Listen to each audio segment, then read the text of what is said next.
আজকে শেয়ার করব কিভাবে বাবুর্চি স্টাইলে চিকেন বিরিয়ানি রান্না করা যায়। তো আশা করি ভিডিওটা প্রথম থেকে শেষ অবধি দেখবে, তোমাদের ভালো লাগবে। আসসালামু আলাইকুম, হ্যালো এভরিওয়ান, আমি মিষ্টি চলে আসলাম হিজাব স্টাইল বাই মিষ্টি থেকে চিকেন বিরিয়ানির একটা সুন্দর রেসিপি নিয়ে। আজকের রেসিপিটা বাবুর্চিরাই রান্না করেছিল, আমি জাস্ট ভিডিওটা করে মেক করে তোমাদের জন্য আপলোড করে দিয়েছি। তো প্রথমেই কিছু আলু ভালো করে ফ্রাই করে নিচ্ছে, একদম ভালো করে ফ্রাই করার পর চিকেনগুলো ফ্রাই করে নিয়েছে। এখানে নিয়েছে কাঁচামরিচ, পেঁয়াজ কুচি, তেল, সব মশলাপাতি দিয়ে দিয়েছে। আর এখানে চাউলগুলো ভালো করে পরিষ্কার করে ধুয়ে নিচ্ছে। আরেকটা চুলোর মধ্যে ভালো করে কিছু পরিমাণ গরম পানি করে নিচ্ছিল।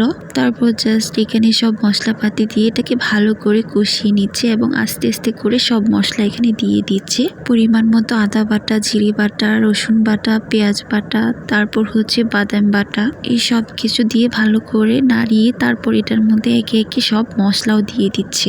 মরিচের গুঁড়ো, ধনিয়া গুঁড়ো, জিরে গুঁড়ো, পাঁচফোড়নের গুঁড়ো, তারপর এখানে কিছু পরিমাণ বিরিয়ানি মশলা অ্যাড করে দিয়েছিল। তো তোমরা জাস্ট পুরো প্রসেসটা দেখো, আশা করি তোমাদের কাছে ভালো লাগবে।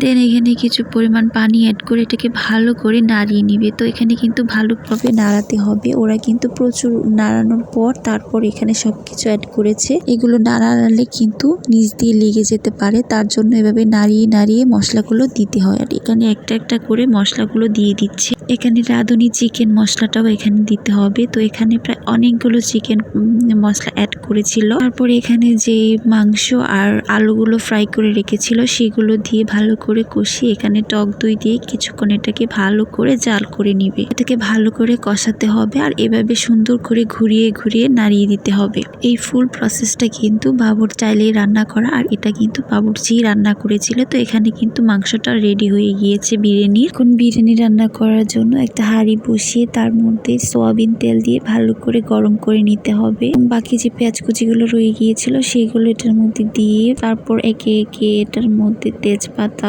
লং, এলাচ সব কিছু দিয়ে ভালো করে নাড়াতে হবে। তারপর এখানে পরিমাণ মতো চালগুলোকে আস্তে আস্তে করে ঢেলে দিতে হবে এবং গরম যে পানিটা পাশে রাখা হয়েছিল সেখান থেকে মেপে মেপে পানিটা এখানে দিয়ে দিতে হবে এবং এভাবে নাড়িয়ে নিতে হবে। এখানে কিন্তু ওরা দুজনে মিলে ভালো করে নাড়িয়ে নিচ্ছে, যেমন এটা নিচ দিয়ে লেগে না যায়। তো এই বিরিয়ানি রান্নার প্রসেসটা কিন্তু এটাই, ভালো করে নাড়াতে হবে। তারপর জাস্ট যে কাঁচা মরিচগুলো ছিল সেই সবগুলো দিয়ে এটাকে ভালো করে নাড়াতে হবে এবং মাংসটাও এটার মধ্যে দিয়ে ভালো করে এটাকে মাখিয়ে নিতে হবে। তারপর এটাকে ভালো করে নাড়াচাড়া দিয়ে কিছুক্ষণ ঢাকা দিয়ে রেখে এটা নামিয়ে নিলেই কিন্তু হয়ে গেছে বিরিয়ানিটা বাবুর্চি স্টাইলে। তো তোমাদের কাছে ভালো লাগলে একটা শেয়ার করে দিবে। আর ভিডিওটি যদি ইউটিউব থেকে দেখে থাকো তাহলে অবশ্যই আমার ইউটিউব চ্যানেলটাকে একটা সাবস্ক্রাইব করে দিবে এবং ফেসবুক পেজ থেকে দেখে থাকলে তাহলে অবশ্যই আমার পেজটাকে একটা লাইক ফলো দিয়ে পাশে থাকবে এবং ভিডিওটি কেমন হলো অবশ্যই কমেন্ট সেকশনে কমেন্টস করে জানিয়ে দিবে। তো দেখা হবে নেক্সট ভিডিওতে, ততক্ষণ সবাই ভালো থেকো।